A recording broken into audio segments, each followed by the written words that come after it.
Wir alle gehen durchs Leben und akzeptieren, was wir aus Lehrbüchern über das Universum wissen. Aber was passiert, wenn unser Glaube daran erschüttert wird? Durch Phänomene, die sich nicht erklären lassen. Durch Rätsel, die wir nicht verstehen. Durch Mysterien, auf deren Lösung wir nicht vorbereitet sind. Mit Antworten auf bis dato nie geklärte Fragen konfrontiert zu werden, kann unser gesamtes Weltbild ins Wanken bringen. Von Angesicht zu Angesicht mit den größten Mysterien aller Zeiten. Diese letzten Geheimnisse der Menschheit betreffen auch Sie persönlich, betreffen Ihr Leben in einer Art und Weise, wie Sie es nie für möglich gehalten haben. Ich habe das Geheimnis der Pyramiden gelöst und weiß, wie die Ägypter und all die anderen großen Bauherren in Peru, Yucatan und Asien tonnenschwere Steinblöcke gehoben und platziert haben, obwohl sie nur primitive Werkzeuge hatten. Das sagte Edward Leedskalnin, der kein Magier oder Alchemist war, sondern ein lettischer Exzentriker. Im Alleingang errichtete er diese beeindruckenden Bauten bei Miami in Florida. Dieser schmächtige Mann, der selbst kaum mehr als 50 Kilo auf die Waage brachte, schuf diesen 5 Hektar umfassenden Komplex, einschließlich der ihn umgebenden 3 Meter hohen Mauer. Der Mann hieß Edward Leedskalnin. Er war 1,50 Meter groß, 45 Kilo leicht und hatte höchstens die Grundschule besucht. Sein Werk fordert bedingungslose Bewunderung und verblüfft noch heute Ingenieure aus aller Herren Ländern. Man vergleicht es mit dem Bau der großen Pyramiden von Ägypten. Dies ist der größte Stein, den er ohne jede Hilfe bewegt hatte. Er wiegt 30 Tonnen. Diese 9 Tonnen schwere Drehtür ist wohl seine faszinierendste Schöpfung. Mit nur einem Finger ist sie zu berühren und schon öffnet sie sich. Alle Stühle, die er gefertigt hatte, schaukelten gleichzeitig. Sie sollten immer in Bewegung sein. Sein Thronstuhl ist 2,5 Tonnen schwer und er schaukelt noch heute. Manche halten sein Werk für das 8. Weltwunder. 20 Jahre lang arbeitete er an seinem Projekt, vorwiegend nachts. Natürlich gab es in Florida Neugierige, die Fragen stellten und Leedskalnin nachspionierten. Tatsächlich war in einem Artikel des Magazins Fate die Rede davon, dass einige Studenten Leedskalnin dabei beobachtet hätten, wie er einen riesigen Korallenfelsblock zum Schweben brachte, als sei es ein Heliumballon. Ein Nachbar berichtete Ähnliches. Er habe gesehen, wie durch banales Handauflegen Dinge zu schweben begannen. Ich persönlich bin davon überzeugt, dass Ed Leedskalnin die Wahrheit sagte, als er behauptete, das Geheimnis des Pyramidenbaus zu kennen. Könnte das die Erklärung dafür sein, wie die gigantischen Granitsteine an die Decke der Königskammer kamen? Oder wie die Tunnelschächte in der großen Pyramide entstanden? Dr. Joseph Davidowitz und ich sind davon überzeugt, dass die Steine der großen Pyramide aus einer Art Beton bestehen. Dies ist eine Gesteinsprobe. Sie wurde von Geologen untersucht und sie sind einhellig der Meinung, dass es sich um ein von Menschen hergestelltes Gestein handelt. In Search Of has investigated the mystery of many ancient monuments, the pyramids, Stonehenge, and Easter Island. A solution to these puzzles may be concealed in Florida's Coral Castle. This monumental structure was created by one man with his bare hands in the 20th century. What strange forces created this castle of secrets?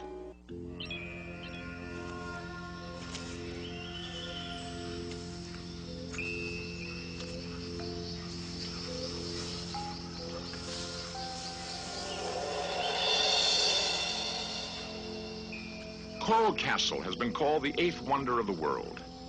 This place is a fantasy garden and an engineering marvel. The blocks are cut and set with great precision, locked without mortar. At 30 tons, the greatest single stone in Coral Castle is twice as massive as any in the pyramids. Here are massive megaliths, huge astrological symbols, and structures whose purpose is a total mystery. Surprisingly, 25 miles away is cosmopolitan Miami. Coral Castle was built not in ancient times, but in the 20th century. Most curious of all, Coral Castle was built in secret by one man, Edward Leedskalnin, a frail little hermit. With no modern machinery and with no help, he somehow hand-carved and lifted every single block, a total of 3 million pounds.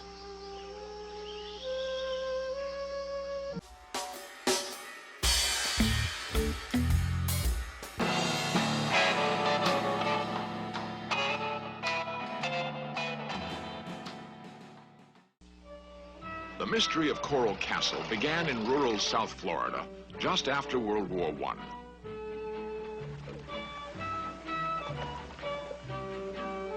Settlers and land speculators began to move down from the East Coast, displacing the indigenous Seminole Indians.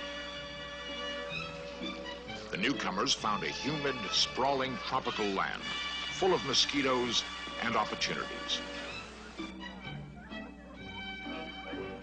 The great Florida land boom was on. In 1919, as recreated here, a real estate man named Moser was scouting land along back roads near the Everglades. He spotted a stranger. At first, he thought it was a boy and was surprised to encounter a very small grown man. The stranger couldn't weigh more than 90 pounds.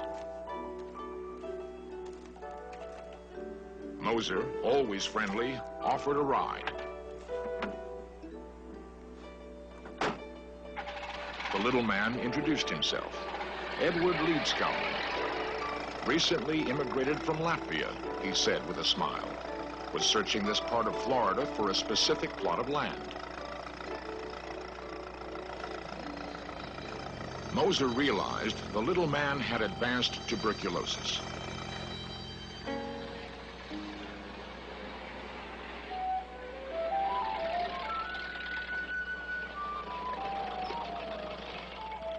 Mrs. Moser always welcomed the strangers her husband brought home. Life was lonely in this new land.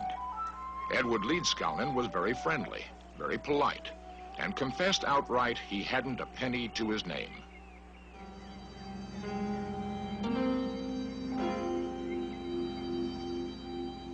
The Mosers selflessly took young Ed into their home and nursed him back to health.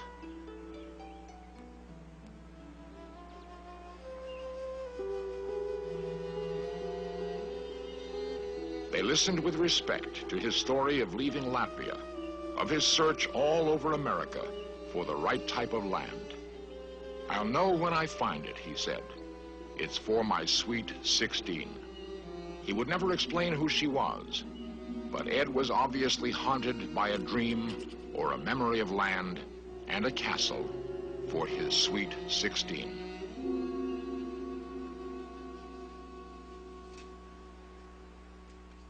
As soon as he regained his health, Ed continued searching the backcountry. Crazy Ed and his rusty bike became the butt of many local jokes. Neighbors, watching him prod the ground, began rumors that he was hunting for buried treasure.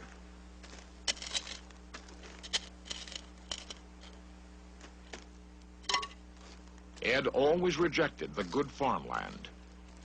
When people wondered why, he only smiled.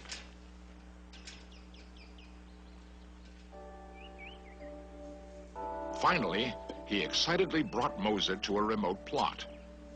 Moser was astounded, for Ed had unerringly located the worst acre in the state. It was all bedrock, right up to the surface. You couldn't plow it, you couldn't farm it. Moser gladly gave a small section to his friend.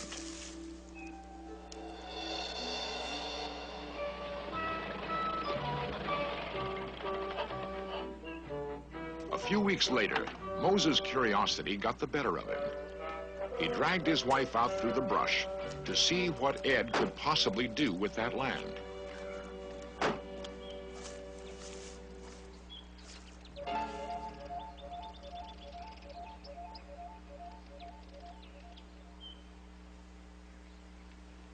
They couldn't believe their eyes. Ed had somehow cut a 10-ton block of solid coral right out of the bedrock and hoisted it into the air. As they nervously approached his flimsy tripod and the block which could crush them in an instant, They realized there was something more than craziness in Ed. How did he do it? Ed smiled and said, "It's not difficult, really. The secret is in knowing how." Why did he do it? He smiled again. "Someday, my sweet 16 will come."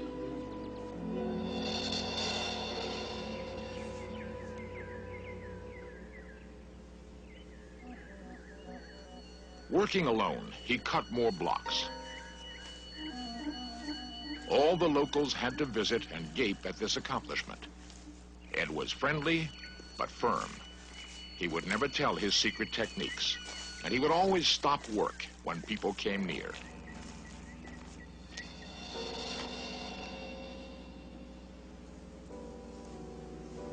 Trying to catch him at work, the neighbors took to spying.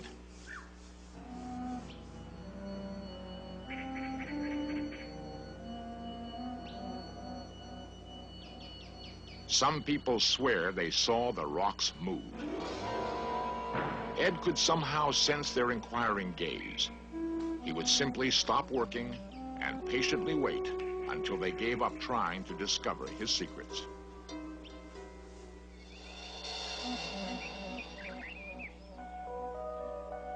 "60 years later, the completed Coral Castle still embodies a number of unsolved mysteries. Francis Wilson. This block weighs 9 tons. It's just one piece of rock. See what you can do with one hand?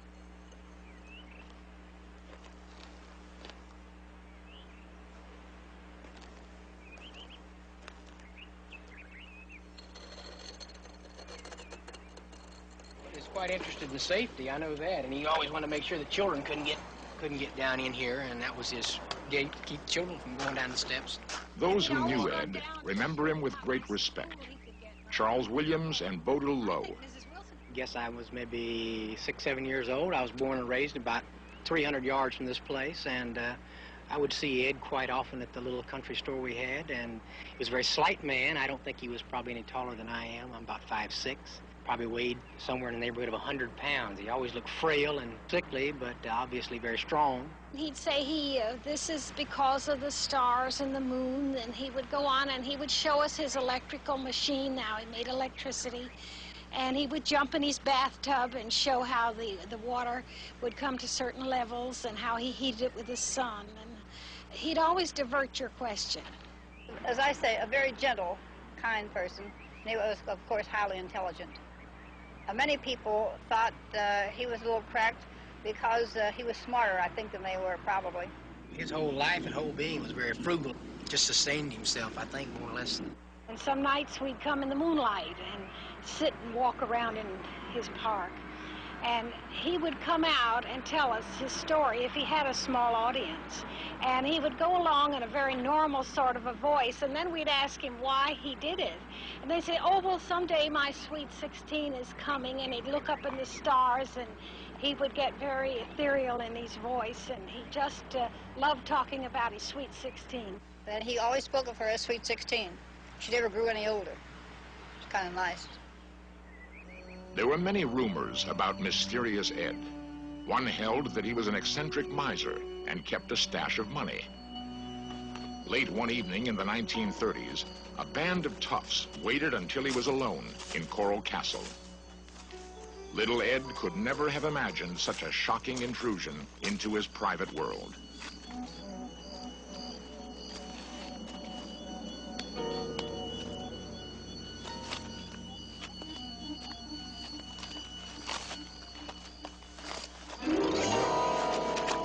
The attack prompted the most extraordinary feat of his life.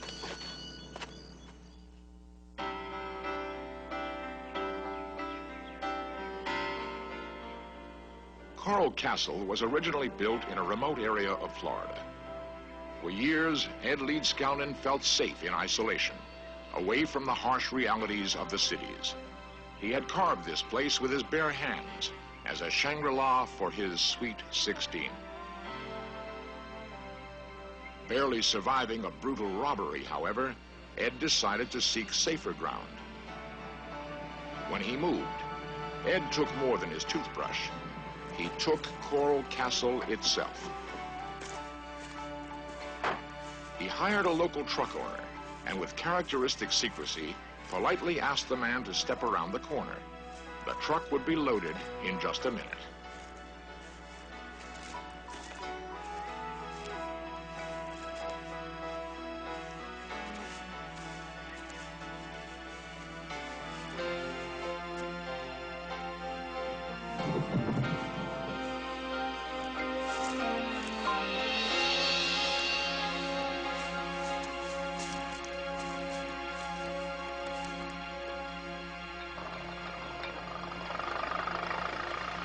Piece by piece, Ed moved all 3 million pounds of rock 10 miles to its present location near Homestead, Florida. As usual, no one ever managed to see how he lifted the giant rocks, which weighed up to 30 tons apiece. How did he do it? There are many theories. 60 million years ago, this was all of South Florida. Thousands of miles of living coral reef.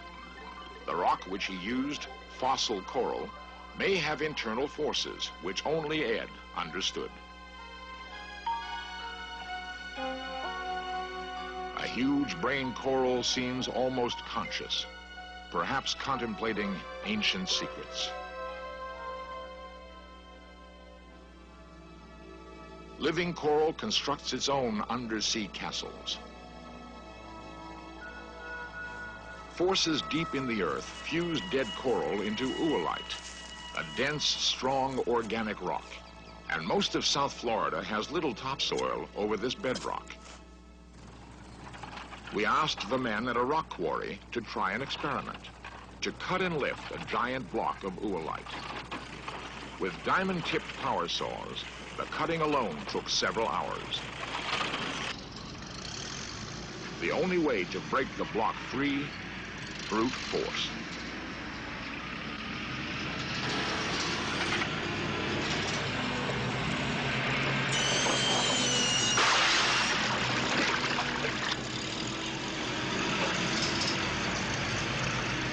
Then the test. Could they detect any unusual buoyancy in the rock itself? Using a 600 horsepower crane, could they lift the rock?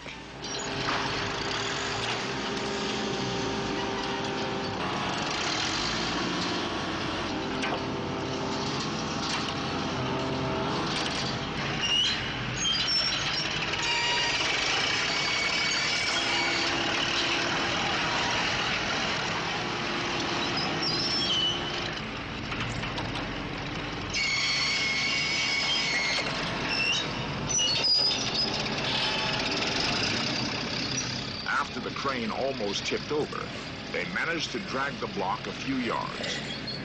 What modern equipment would it take to duplicate Coral Castle? It couldn't be done. Charles Valois comments. Not with the modern equipment. I wouldn't cut more than 4 foot long and 32 inches wide and 7 or 8 foot long. That's the most I'll cut. And you see the struggle I have getting it out with that machine. This is the only known photo of Ed apparently working. Although he seems to be breaking the block free with wedges, a close look reveals that the block is already cut free, with a cable underneath. Engineers have been puzzled by this photo. Bruce Cathy has extensively studied and written on Earth forces. He believes that a harmonic grid inside the Earth's surface can create actual anti-gravity at certain nodes on the grid, and that Coral Castle was built on a position of harmonic resonance. He's moved stones up to, coral blocks up to 25 tons, and he'd put them up overnight just on his own. After he died, I checked some of the instruments he was using, and they're very, very primitive. Chisels and hammers and ropes and pulleys and things. Nobody can understand even today now how he done those. I found when I applied the harmonic mathematical basis to his position on the Earth's surface geometrically, that the same harmonic values popped up on the area where he was. He always said that he had the secrets of anti-gravity and magnetic fields, and he also said that he knew how they built the pyramids.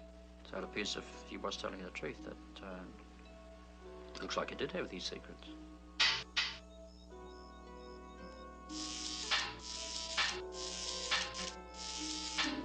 Ed performed many strange experiments with magnetism, although he had no source of conventional electricity. He hinted to neighbors he was on the verge of a monumental breakthrough and published his preliminary results. His book, however, is as incomprehensible as Einstein's unified field theory. Just as Ed always worked in secret, he also preferred to take his own photographs, posing in his one suit with a self-timed box brownie.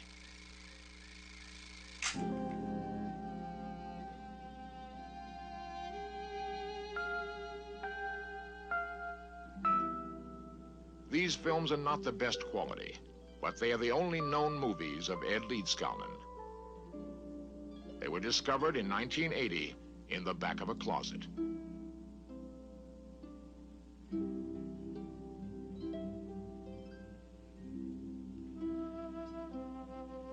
They reveal the Ed that most visitors knew.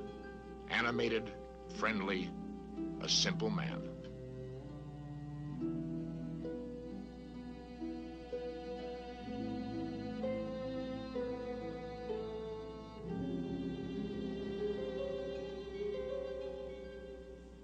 With this same simplicity, Ed awoke one morning in December of 1951.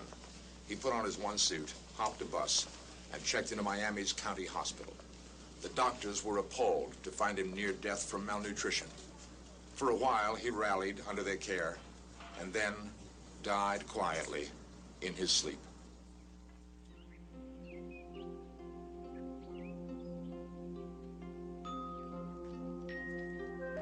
Even after his death, Ed left a few surprises. Neighbors guarded the grounds until authorities could make an official investigation.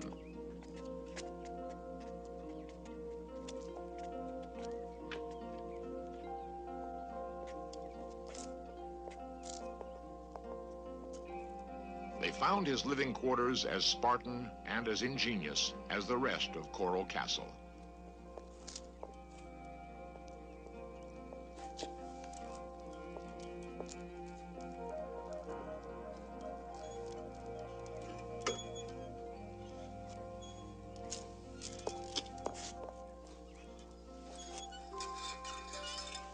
They also found $3,800 in crisp $100 bills and what resembled a treasure map. All attempts to follow the directions on the map were futile.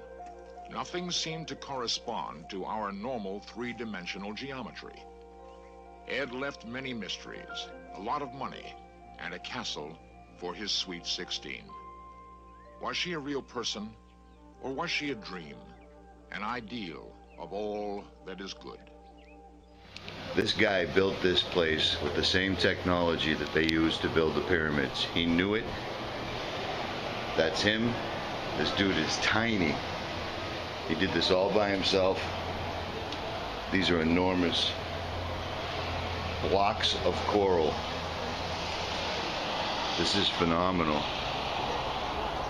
Like I said, you're not supposed to be videotaping, but allegedly these are the tools that he used. This guy did this all by himself. That's a trip. Edward knew the secrets of the pyramids. That's a fact. He did this all with 3 pieces of wood and a black box. He did it only at nighttime. It's pretty amazing shit.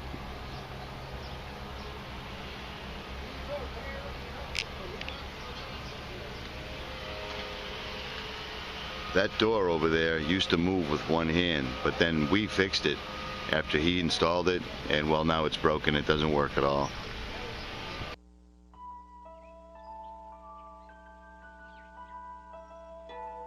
Children love to visit Coral Castle. They instinctively respond to the childlike sense of play which is so magnificently sculpted here. In his life, Edward Leedskalnin carved and lifted over 3 million pounds of rock. Yet there is one small stone weighing 50 pounds, which he never managed to lift. Ironically, on both sides of his simple grave in Miami are the graves of 2 little children. We think he would have felt at home.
Okay, here I've got a large electromagnet, and I'm going to use it to charge up these magnets from the old Model T Fords. This one here, you can see the logo, the old Ford logo on there. First of all, the coils on the magnet, they've got the start winding on the same end, and the start winding of one coil is connected to the end of the other coil, and they're left connected. So this is the end of this coil, connects to the start of this one. Okay, so now I've got a battery clip on the positive there, and I'm going to use this one to tap on here to charge up the magnet. First of all, I check the polarity of the magnet, and I want the south pole, so that's the south pole there, and I'll put that over here like that, and we'll tap the electromagnet and we'll charge up the V-shaped magnet. And I've got the magnet on there now, and I'll just give it a tap.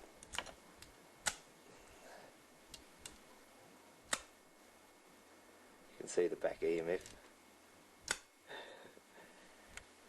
Now we'll just do the other side now.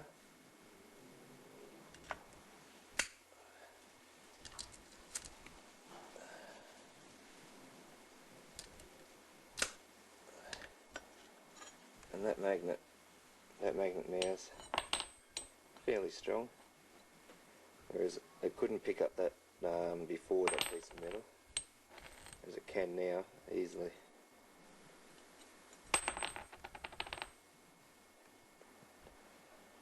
Okay, here's my wheel of magnets, and you can see the diameter of the wheel is about almost 20 inches. Thereabouts, say 19 and a half.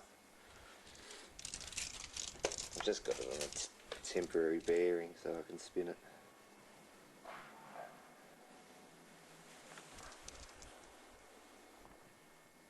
This time I'll take this piece of laminated transformer metal. You can see the laminations.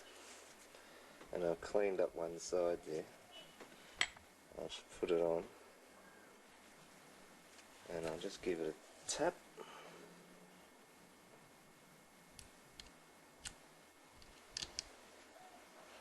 Okay. Then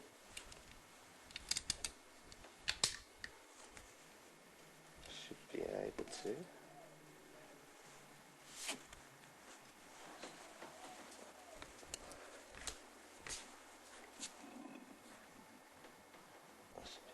Lift that up by the keeper, see that?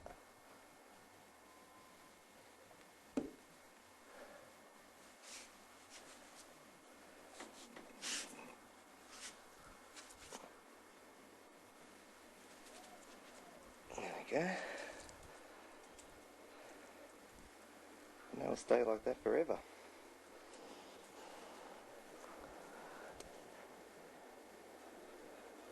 Oh, it's heavy.